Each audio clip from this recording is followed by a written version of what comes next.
For the week that you guys are here and for the number of sessions that we'll have together, what I was asked to do is a series on some of the more metaphysical teachings in Judaism.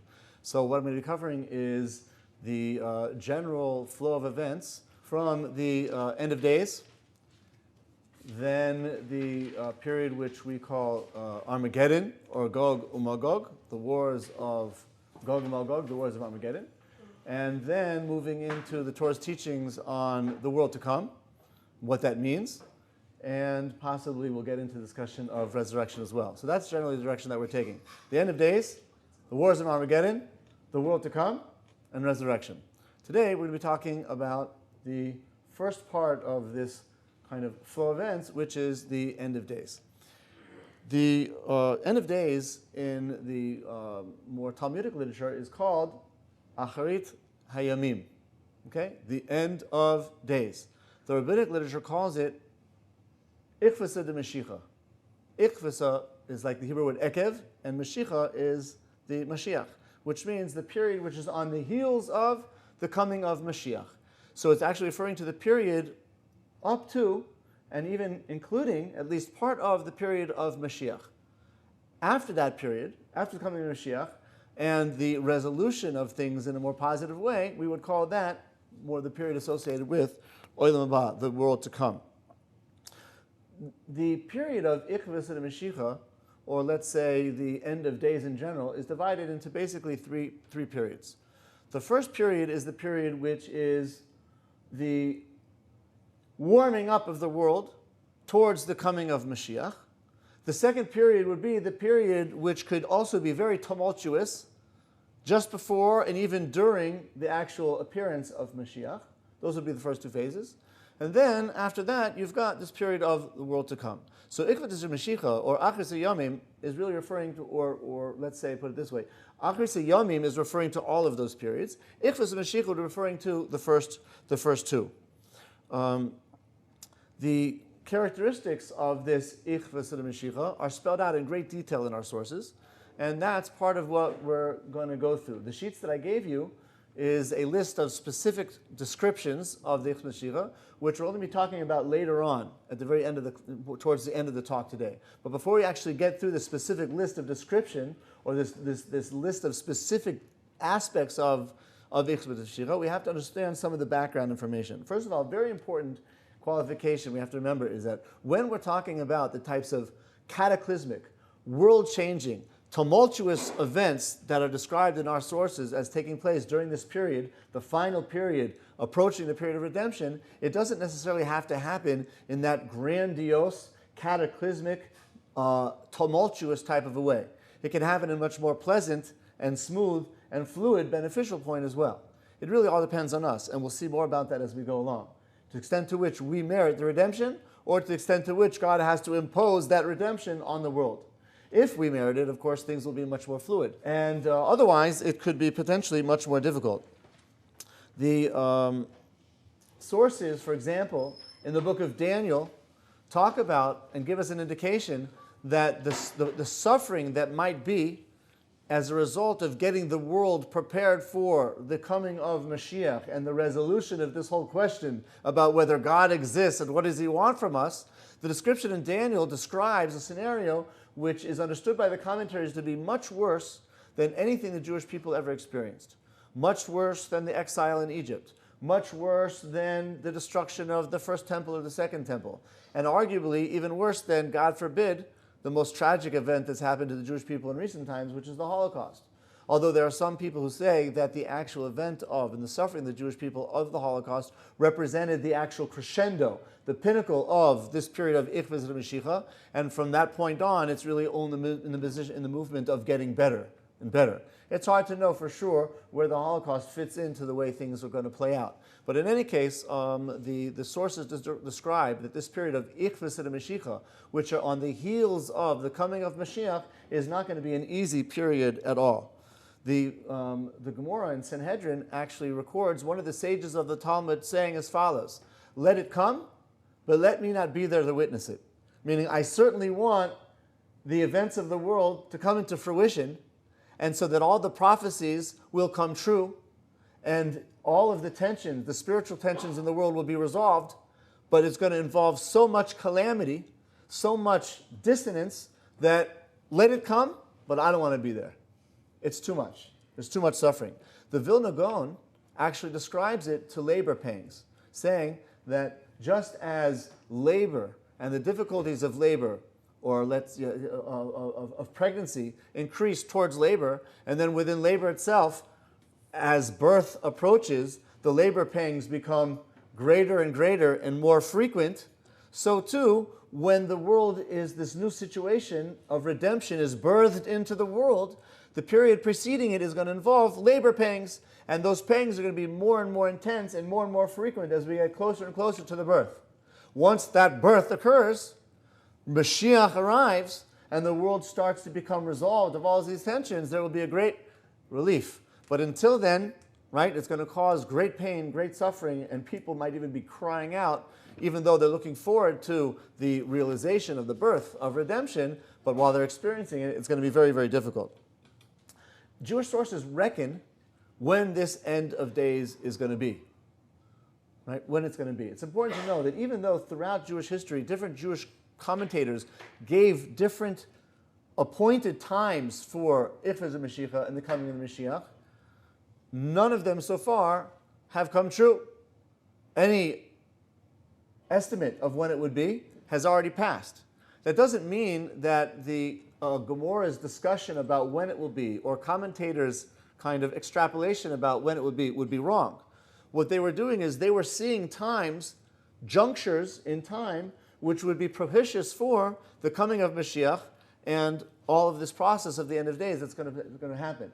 If it didn't happen in those appointed times, it's not because they were wrong, because they were really forecasting times which were propitious for this process.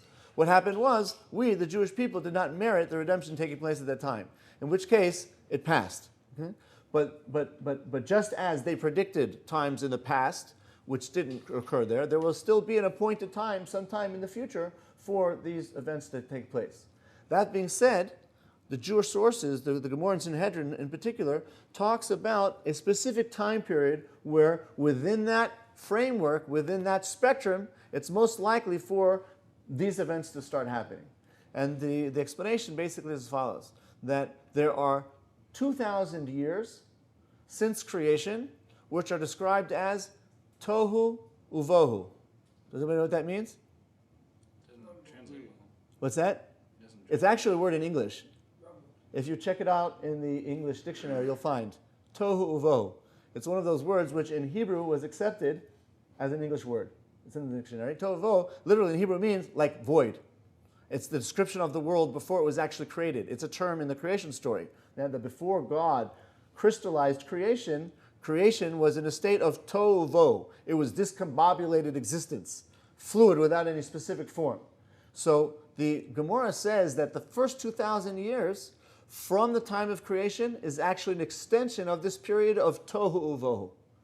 What does that mean? We're certainly talking about 2,000 years when the world existed as it does now. Why was it referred to as tohu uvohu? The reason is because it's based on a teaching which says as follows. In the creation story, there's a verse which says, Yom HaShishi v'yechulu hashamayim v'aretz v'chol tzva'am. It was the sixth day, and God created all of the heavens and earth and all that they contained. Okay? The Gemara notes a grammatic point. In creation, it says, X, Y, and Z happened, day 1. X, Y, and Z happened, day 2. The same thing with day 3, day 4, day 5. However, on the sixth day of creation, the Torah says, not day 6, but the sixth day.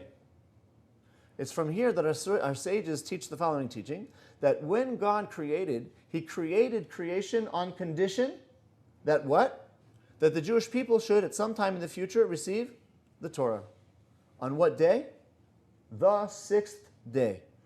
The understanding of the Torah's use of the term Yom HaShishi is a reference to the sixth day of the month of Sivan, which was earmarked for the time when the Jewish people would receive the Torah. And God said, if the Jewish people will receive the Torah on that sixth day of Sivan, mutav, wonderful, everything will be great. But if not, because of course they had free will, they could have chosen not to accept it, then God says everything will be reverted back to tohu uvohu, a state of non-creation. Meaning the whole purpose of creation was in order that the Torah should be part of the world, either among humanity in general, and if humanity in general forgoes it, at least within the Jewish people, so that they can catalyze its spreading to the rest of the world. But in any case, Torah is a precondition for creation. Therefore, these first 2,000 years, from the time the world was created until the Torah was given, are described as tohu uvohu because the world was like in limbo. Will the Jewish people receive the Torah, or will they not? Will they yes, or will they not? Until they received it, we didn't know what the answer was, and therefore the world was tantamount to being in a state of tohu uvohu, non-created. That's the first 2,000 years. This first 2,000 years is described as being a time where Mashiach and Achris Hayamim, the end of days, is not likely to happen, and we know it didn't. Why is it not likely to happen? Because there's no instruction yet about how things should be done. Torah hadn't been given yet. So that brings us to the next period, the next 2,000 years, which is described as the 2,000 years of Torah. These 2,000 years of Torah are reckoned from the time of Abraham, Avraham Avinu, until the destruction of the second temple. From the time of Avram, who started to promulgate the teachings of godliness into the world, that represented an introduction on a mass scale of the teachings of Torah into humanity. And Avraham was named Avraham because he became an Av lehamon goyim, a father of many nations. Abraham is a spiritual father for many, many nations. How so? The Jews, even though we don't represent very many. But he's also a spiritual father for Islam, Christianity, which preceded Islam, and then Islam. Yeah, millions, billions of people across the world are spiritual recipients of the teachings of Avram. So that Avram actually catalyzed the second 2,000 period, which was referred to as the period of Torah. And this was the period in which the belief in God is to be spread and proliferated. And that's how it was done, through Judaism, a light into the nations, which ignited the interest in God among Christianity, and then Islam. It's all there, the next 2,000 years. This is already a period where the world could come to its fruition. Things could come to their conclusion. If humanity accepts the existence of God and the sovereignty of God, then that already is moving the world in the right direction. If they don't, it's also a time in which God can start imposing, right, the resolution into the world as well. So this would also be the first period, the next 2,000 years, when that could happen. However, it did not happen, and that period closed, according to the Ramban. It closed approximately around the time of the destruction of the second temple. Rambam makes an interesting point that Christianity and Islam were actually either tolerated or perhaps even inspired by God in order to wean the non-Jewish idolaters away from idolatry and to prepare them for the belief in one God. And the Rambam actually writes that through the teachings of Christianity and Islam, humanity is asking questions like, is there a God? Is there a Mashiach? If so, who? So Rambam says that Christianity and Islam are actually engaging humanity with a dialogue about belief in God in order to wean them away from idolatry and prepare them for the coming of the Mashiach. So then you have the third period of the 2,000 years. The third period of the 2,000 years is called the period of Mashiach. Now, Mashiach could have come earlier. It didn't. But Mashiach will come at some time during this last 2,000 years. We don't know exactly when it will be, but according to Jewish sources, it will certainly be within this last period of 2,000 years. Like you mentioned, we're in the year 5,775. Yeah? According to Jewish sources, Mashiach has until the year 6,000. How many years do we have left? 225. Okay. 225 years left. You guys are good at math? Yeah? A little over 200 years left. A lot has got to happen in those 200 years if it's going to happen. Okay? But the time appointed is going to be that. Now, the sources say that regarding the redemption, that it's going to come in what's called in the verse, Bi'ito achishena. In its time, I will bring it speedily. The Gemara notes that this verse is contradictory. I will bring it speedily in its appointed time. If it's got an appointed time, it can't be sped up. And if it's something that can be sped up, then it doesn't have an appointed time. So the Gemara actually explains what this means is there are two ways that it can happen. It can happen if we merit it. It'll be sped up and brought as soon as possible. And that will be beneficial for everybody. However, even if we don't merit it, it doesn't come about on our own accord. There is a final appointed time beyond which things cannot continue as they are. The world as we know it will change. And that would be the year 6000. 225 years from now. Yeah. When's the last time that you predicted Mashiach to come?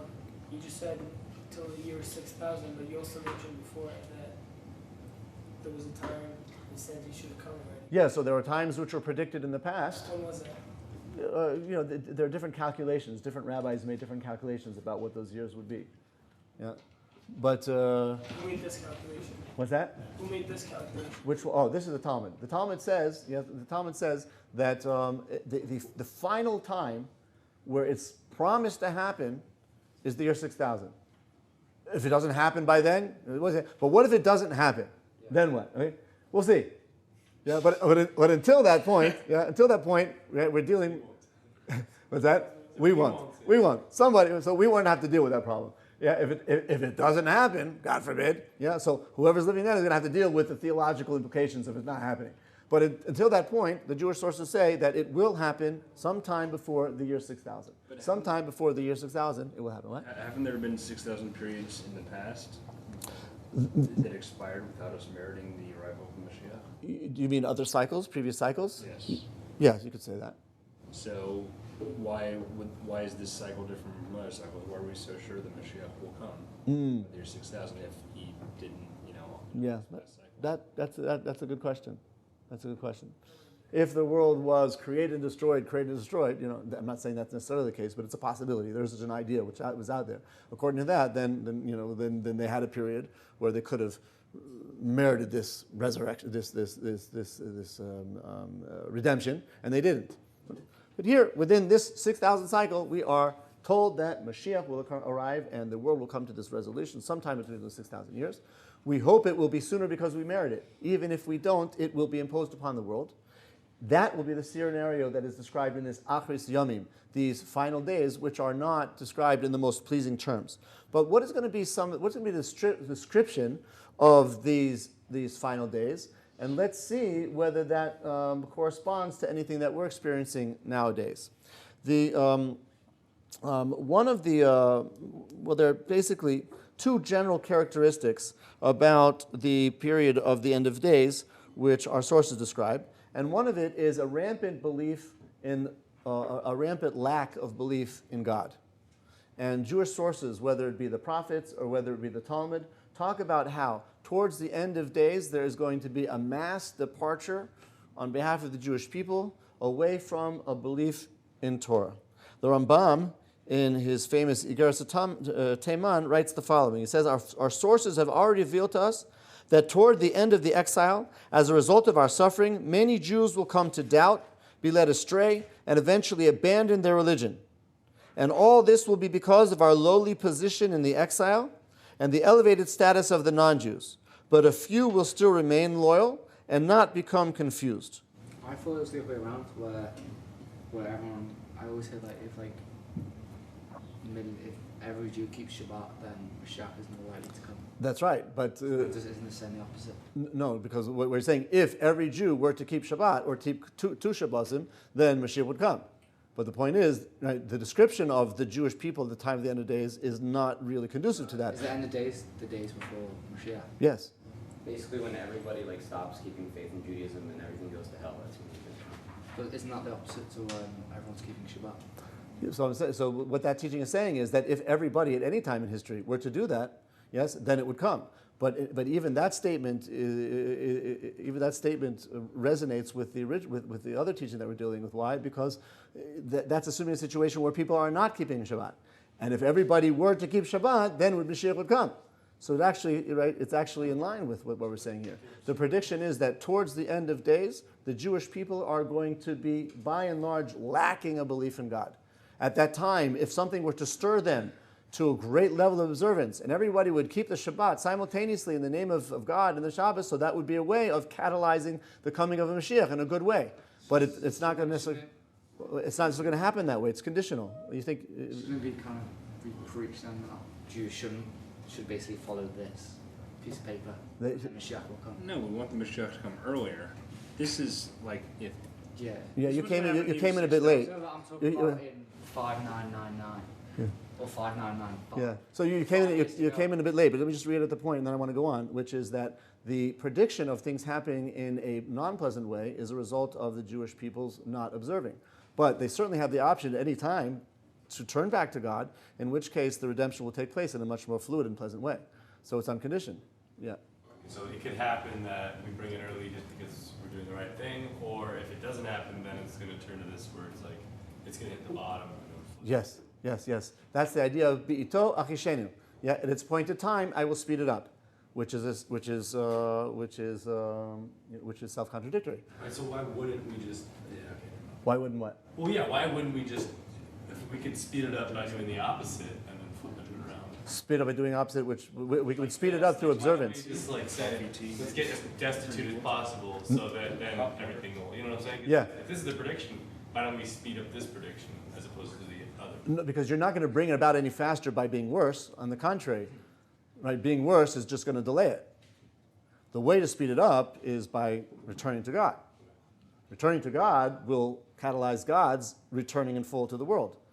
What what this teaching is saying is there's a promise, which is even if the Jewish people do not return to God, and even if they reach the lowest of the low, God still guarantees that He's going to do a restart on the world, right? But that restart is going to, involve shutting things down, and you don't want to shut off your computer unnecessarily, yeah.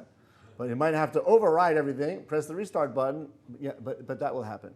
That's the point. It's a guarantee that even if we don't deserve it, it's going to happen at some final time.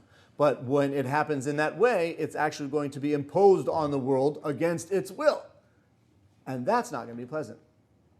Yeah. Why do so many people believe in false messiahs?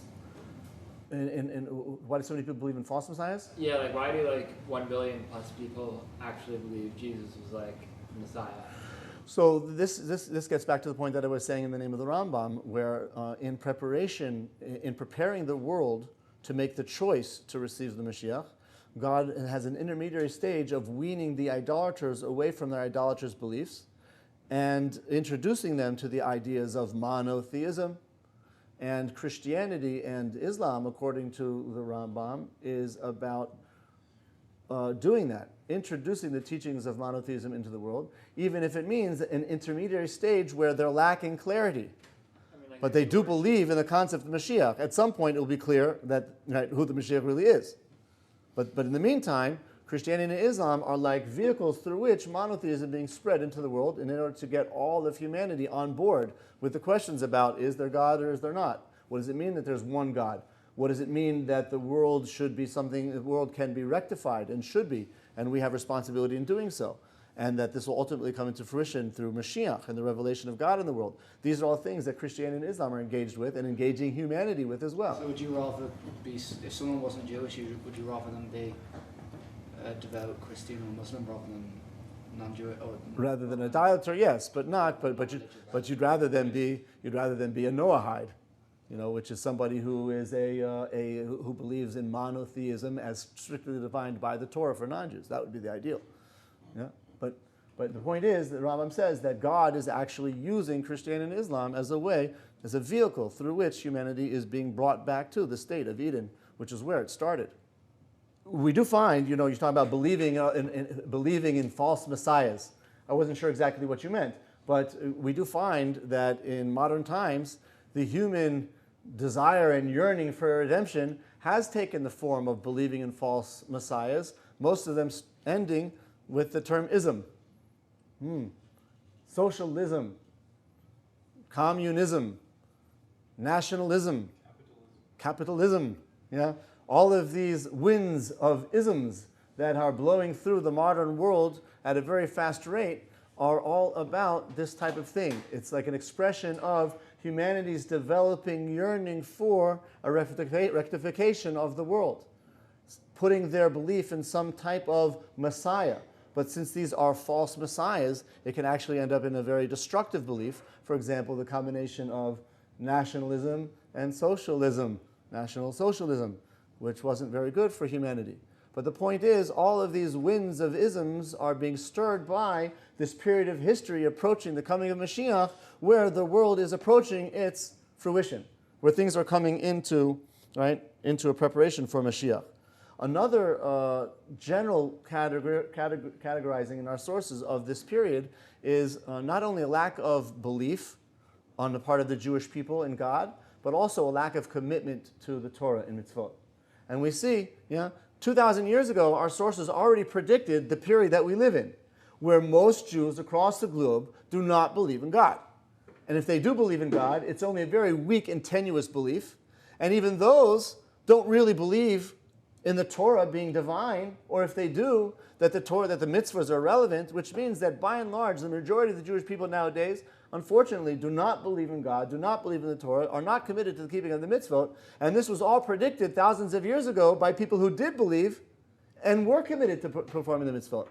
So in their prophetic wisdom, they already gave us an insight to the period, to our period, which seems to fit the description of the end of days. In which case, we should be looking more closely to see whether in a more specific way, our period somehow should indicate to us that we are approaching this period of the end of days, which was in fact asserted by many of the scholars of the modern period, starting with scholars from before World War I, in between the two world wars, and certainly after World War II. But one other introductory comment is based on the Vilna Gaon's explanation of the famous story in the Torah, which talks about how Jacob, when returning from exile, when he was serving Lavan, remember, the father of his two wives, Rachel and Leah, on his return from his sojourn in exile with Lavan, he comes into the land of Israel and he encounters who? His brother? Esav. Yeah, and we're told in the story, we're told in the Torah there that what happened is that Yaakov sent his two secondary wives with their children before Esav, and they bowed down to him. And then he sent Leah with her children in front of Esav, and they bowed down to Esav. And finally he sent Rachel and her son, and they bowed down before Esav. At that point, the power of Esav was negated, and Yaakov continued on his way into the land of Israel and established the Jewish presence there. But the Vilna Gaon makes the following comment, that there's a general rule of thumb in the Torah, Maaseh avos simon lebanim. Things that happened to our forefathers were like spiritual prototypes of things that would happen to the Jewish people throughout history. And he says that this whole story of Jacob's returning to the land of Israel, encountering Esav, is actually portends what's going to happen to the Jewish people upon their returning from the longer exile into the land of Israel, which is happening right now in our times. The Jewish people are leaving the exile and returning to the land of Israel. But first they encounter the forces of Esav. Esav represents the powers in the world which are opposed to Torah, opposed to belief. And what the Vilna Gaon says is that all of the Jewish people are going to become subjugated to this outlook of life, which is Esav. And Esav, generally in Jewish sources, indicates the modern, well, not necessarily modern, but represents the influence of the European nations on the world. And we know that modern history is really a result of Western imperialistic divvying up of the world on part of the European powers. And all of the mess that we have in the world today in international politics comes about because of colonialism. All of that was because of Esav's voracious desire to consume and be indulgent in the physical world. That messes up the Jewish plan for things, because while Judaism recognizes the importance of the physical world, ultimately the purpose is that it be subjugated to a spiritual end. Esav is not about that. It's about this worldliness. And therefore the Vilna Gaon says that this story in the Torah portends a time when all of the different groups of the Jewish people are going to be subjugated, bowed down to the forces of the European influence in the world. not only the more peripheral Jews, which would represent to the secondary wives and their children will bow down to Esav, not even the more integral Jews, meaning the Jews are closer to belief and practice, corresponding to Leah, one of the primary wives, and her children, that would refer to the believing and practicing Jews, but even the Jews that correspond to Rachel and her son, or her sons, well, Yosef and Binyamin, she was pregnant with Binyamin, representing the believing Torah Jews, the believing Jews who are also Torah learners. They will all be subjugated to Esav. And ultimately, just as Yaakov had this wrestling throughout the night with the angel of God, and that angel was the angel of the nation of Esav, the result of that wrestling match between Jacob, and Esav was that Esav harmed Yaakov. Where? You know the story? On the thigh, his leg. Okay? And the Jewish sources say that this is an indication that at some time in the future, meaning the end of days, the main way in which Esav is going to disable the Jewish people is by harming their legs. What are the legs? The legs are the parts of our body which support us. Okay? This represents the powers that support Torah. Torah is supported upon two pillars. The two pillars are, number one, our children, and number two, the wealthy people who support Torah learning. This is an indication, he says, that towards the end of days, the Jewish people, Jacob, is going to become crippled. Their support is going to become weakened because Esav is going to have such significant inroads into those two pillars upon which the Jewish people are supported. Their children, and think about what a problem we're having with Jewish education, young Jewish people wandering away from Judaism, no longer interested in Judaism or the Jewish identity, more interested in non-Jewish culture, resulting in intermarriage. The children are unfortunately leaving Judaism en masse. That's the one thing. And secondly, those who are wealthy are not observant, and even observant Jews don't find enough reason to support those who are studying Torah. It's not considered to be important enough for the preservation of the Jewish people. And for those two reasons, right, towards the end of days, even Rachel and Yosef, which represent the pillar of Torah among the Jewish people, is going to become weak and crippled. These are the kind of general descriptions of the end of days, which we actually see unfolding before our very eyes. A departing en masse of the Jewish people from belief in God, a lack of commitment to the mitzvot, and in particular, right, a weakening of commitment on the part of the children, on the part of those who study Torah. And it's for this reason that we're having such a problem with intermarriage and people departing and choosing other options, aside from the Jewish options. So this is kind of the overview of the general period of the end of days. Now let's go into more specific descriptions, one by one, of the teachings regarding what the events of, or what the milieu of the end of days is going to be like. So this is where you have this package now, this sheet. Does anybody have one? Does anybody not have? So this is based on a teaching in the Gemara in Sota, page 49b, and the Gemara there in Sota enumerates descriptions, characteristics of the end of days. Let's go through them one by one. The first one is insolence will increase. Insolence will increase. What does this mean?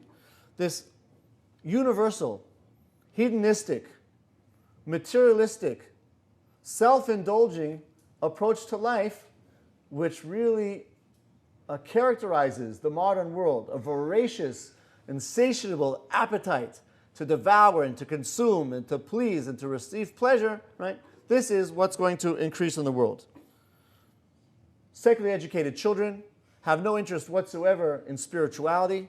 It's all about material benefit, getting the grade in order to get into the school, in order to get the job, in order to get the money, in order to have the greatest income, in order to what? Go on and on and on. Join the rat race, the ever-ending cycle of earning money. But so many of these wealthy people are so poor, they're so unhappy in life. Why? Because they're constantly running after something which is essentially ephemeral and fleeting. But this is going to be one of the main characteristics of the end of days, which is this insolence will increase. People are going to be interested only in hedonistic, self-fulfillment, and indulgence after a material type of a lifestyle. I don't think we see any culture like our own where advertising and money and marketing is emphasized so greatly in order to call upon and stir up people's desires. Billboards are full of, right, tempting ads. Yeah, take a sip of this. Yeah, whether this is a beverage, whether this is a woman, whether this is a vacation, whatever, millions and millions of dollars, right, go into advertising in order to make sure you buy what they want you to want. And they market it, and they produce it, and they sell it, and you consume it in a way which makes sure you're going to come back for more, and more, and more, and more. And if there's something new, you've got to get it. And soon that will become old, you've got to replace it, or you've got to upgrade it. More and more and more and more.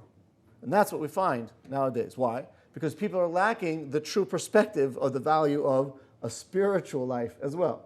Again, I'm not saying materialism is not important, but it's only important so far it is subjugated and uses and serves the path towards spirituality. There should be a marriage between the two. But when spirituality is divorced from the material quest, that results in insolence increasing. The second characteristic is the man of virtue will become perverse. The Gemara in Sanhedrin says that in the time which the son of David, meaning Mashiach, will come, the generation will become extremely brazen, and a man of virtue will become perverse. Rashi explains, right, what this means is that people who otherwise should be honored will be despised, but the swindlers, the ones who should be least respected of all, are going to be the ones who are elevated in order to emulate. And that's exactly what you find nowadays. Anybody who's making a buck, it doesn't matter even it's in an ingenuous way, everyone wants to know why. How did he do that? Wow, that's great. Look how much power he has. Look how much wealth he has amassed. Yeah? And therefore, the people who are not necessarily the greatest people in the world are nevertheless the ones who are the most respected. Why? Because they are successful in a world which is hedonistically oriented, which means they have the key of power, which in that society is money, or it's wealth, or it's belongings, or it's, what'd you say? Women? Yeah, women. Yeah.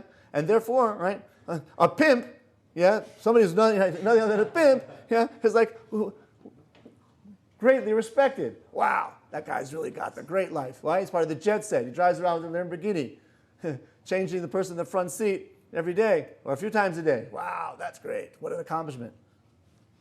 Yeah, what were you going to say? I was going to say also, like, well, I was thinking John Gotti, like, in the 90s, but I was also thinking, like, maybe somebody, not just money and fortune, but something like, or not, like fame, somebody like Bruce Jenner who does something and then he gets, like, an ESPY award for it. Yeah, sure. Yeah, I mean... when like, young girls who have cancer and they, and they're the ones who deserve the ESPY, like, don't get it. Right. Somebody like him has, change like that. Right. And even we find it even in the Jewish world. Right? People are honored for the contribution to promulgating Jewish values in the world, and they themselves are not Jewish or married to non-Jews. It's like a farce. Yeah? Why? Why? Because the person happens to be a successful actor, yeah, or very wealthy patron, and therefore, right, this would represent the type of thing that we're talking about. That the man of virtue will become perverse. What this means is that a person who is truly a man of virtue will be despised by others, while a person who is truly despicable will be admired. The third thing is the vine will grow its fruit, yet wine will be expensive. The vine will grow its fruit means there's going to be plenty of material bounty, and according to the laws of supply and demand, everything should be cheap. But the problem is, despite the material bounty, everything's going to be artificially much more expensive. Why? Because again, the wisdom behind their marketing finds ways of making you part from your money in the best way possible, which means that you should be spending as much as possible, as frequently as possible, so that what is in your pocket should be in mine. Right. Yeah? So therefore, there's going to be plenty of bounty, plenty of blessing. Look at all the advertisements. Look at all the billboards. Look at all of the consumptions that are in place. Look at all these great stores. Yeah? Yeah? But all of it is all for the purpose of generating ways and mechanisms to get the money out of our pockets and into somebody else's. Another explanation here is that prices will be artificially jacked up because despite the plenty, food, for example, will be artificially wasted in order to keep prices up. There's plenty of food to provide for the poor even for free or for very cheap. But in order to sustain the market, the food is intentionally destroyed in order to keep the prices artificially high. And that's considered to be a voracious form of materialism, which is going to characterize this period of Achris Hayamim. The fourth is the government will turn to apostasy. The government will turn to apostasy.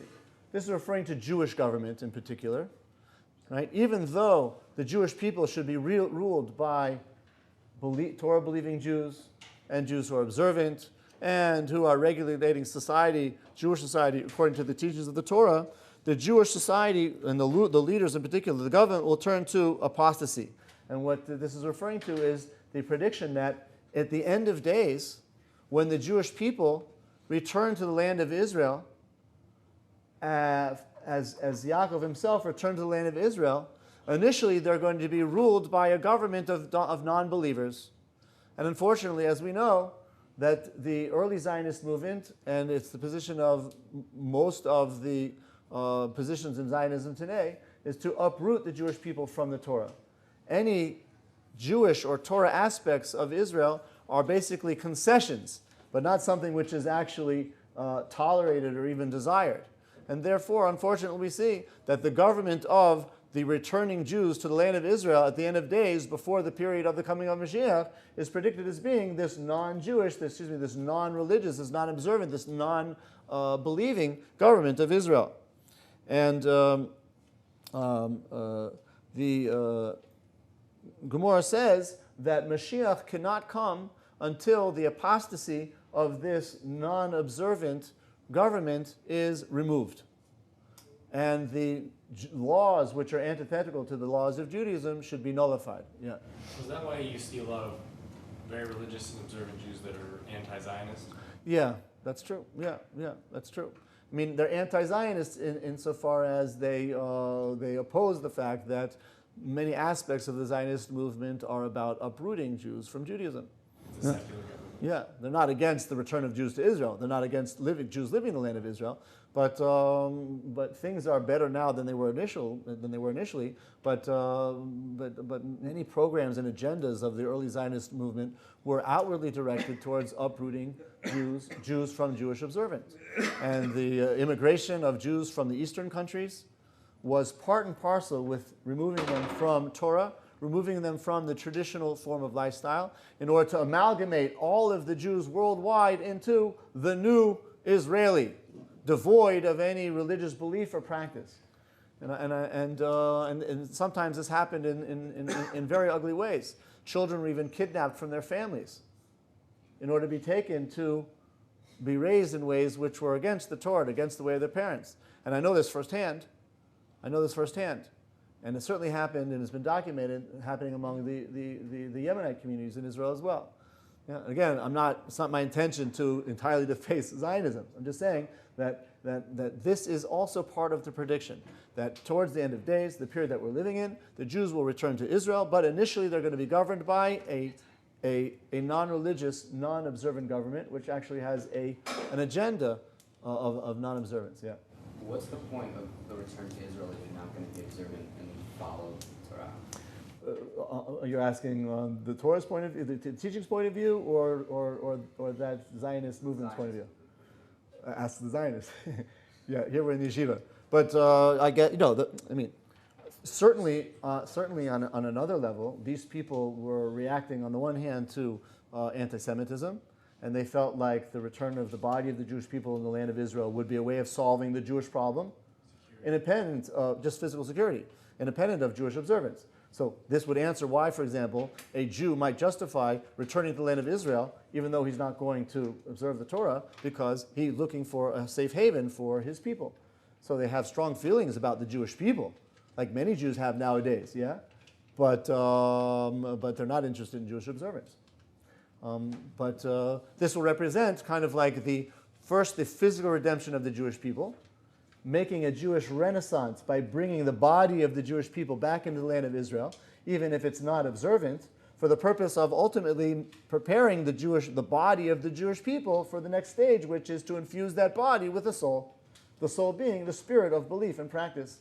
And therefore, this is also part of the divine plan in preparation for the end of days. God, of course, is behind directing the worldwide return of Jews to the land of Israel, even if it's under the guise of Zionism without Torah. The purpose is to prepare the Jewish people for being infused with the soul of redemption. Through a lot of these, it might sound ridiculous, but they all sound like kind of like Islamic State kind of thing right now. A lot of these values and things right here are happening right now.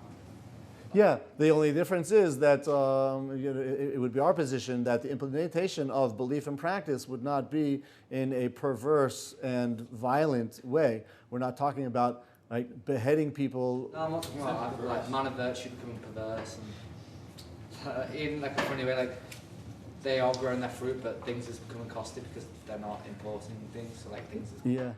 Oh, you mean to say So the negative? is proving this. You mean to say I misunderstood you? You mean to say that they A lot of these things are like some of them literally are happening. Yeah. Okay, very good. So that's also a possibility. Yeah? I'm directing the criticism more towards the prevalent kind of Western culture that's spread out through the world. But if you see similarities in that respect, then that's also possible. Let's do the fifth one. There will be no admonition. What this means is that in people's pursuit of physical pleasures, they are not going to be open to any rebuke. You're not allowed to tell anybody what you're doing is wrong. That's politically incorrect. Let everybody do what they want. Let everybody fulfill their heart's desires. Let everybody fulfill whatever it is that they want to do, and don't get in their way. Why? Because life is multicolored. Life is a rainbow. Let people do what they want. Yeah? Don't get in their way. Don't admonish. Nowadays, you can't open your mouth. If you say anything against anything, right, then you become public enemy, number one. You should be able to say anything as long as it's not expressing a religious point of view. Yeah? That you can't do. Quiet. Number 6, the house of the wise will serve prostitution. What does this mean? The house of the wise will serve prostitution. 2 explanations. One explanation, the house of the wise, meaning the governments, the places in which the chosen of the people reside, they will serve prostitution. Governments will serve all of this type of consumption. Another explanation of this is that the wisest people in society, their intelligence will be harnessed for what? For the purpose of prostitution.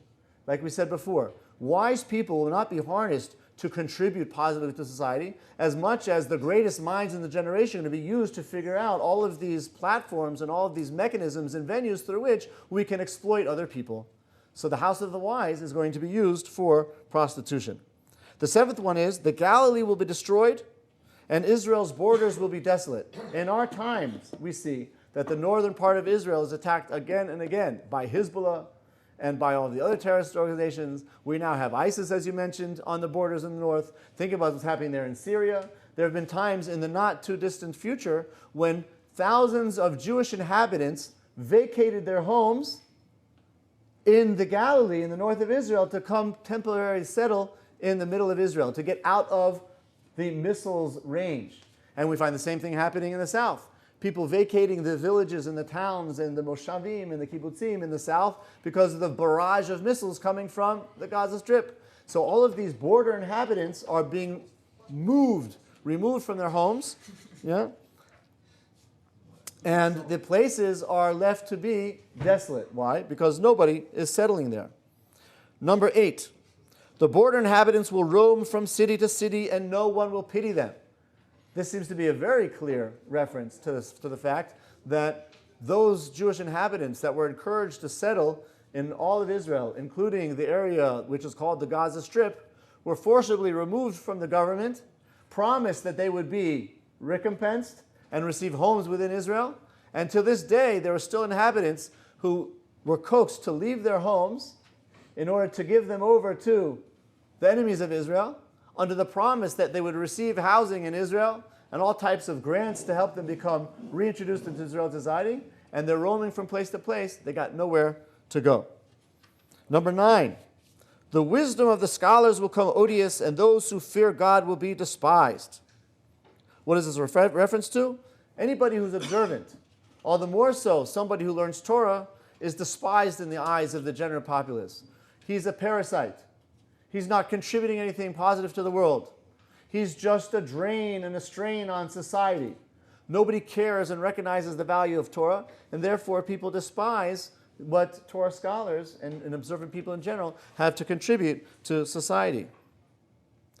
The 10th thing is, the men of truth will flee. This is a reference to the fact that people who do want to espouse Torah teachings, they will be ostracized and removed and find a need to depart from society. Why? Because they have no place there. They have no way of feeling at home there. There are quite a few other of the things on the list here. I don't want to go through all of them, but one in particular I do think we should go before we break is, we'll read through quickly, youth will insult the elders, and the aged will stand before the youth. We see even nowadays that in the old days, people would stand or give their chairs for older people. Now, elderly people stand while the young people sit. And even elderly people buy into it by worshiping youth. And every second old man is taking Viagra in order to continue, extend his youth into his old age. Right? This youth worship is practiced even by the elderly. The son will dishonor the father, the daughter reside with the mother. Right? Sons don't care about the admonition of their fathers anymore. They openly do whatever they want to the fathers. The father can't say anything about it. And usually that's because the father does the same things. So he's going to tell the son not to do what the father's doing. Or a mother, a daughter won't accept the admonition of her mother when she says, preserve yourself, guard yourself, protect yourself. She says, Mom, you're outdated. Right? It's old news. The 13th thing is, a man's enemies will be members of his own family. Think about it. Nowadays, children plot the death of their parents in order to receive their inheritance while the parents are still alive. And you have all types of internecine challenges and competitions between people in order to and families are destructed as a result of that. Yeah. Oh, sorry. I was just saying, wouldn't that kind of thing happen in like royal families as well? Yes, that's true. Yes, that's true. Yeah, that's true. That's true. But it's also a reference to the way in which the general family fabric has just deteriorated. And even in times of old, there might have been those types of things, but the general family structure was intact. And nowadays, there's really very little left of it. 14, the face of the generation will have the appearance of a dog. What this means is that the consumption of non-acceptable, non-kosher things will make human beings much more animalistic, so that their faces become dog-like. And they'll no longer have the special, unique human glow that is particular to human beings and different than animals. That's one explanation. Another explanation is that when you see somebody walking his dog, it looks like the dog is leading the owner, because the dog is walking ahead. But you don't realize the dog has a way of ever so subtly looking back to see which way the master is going, and it adjusts its course accordingly.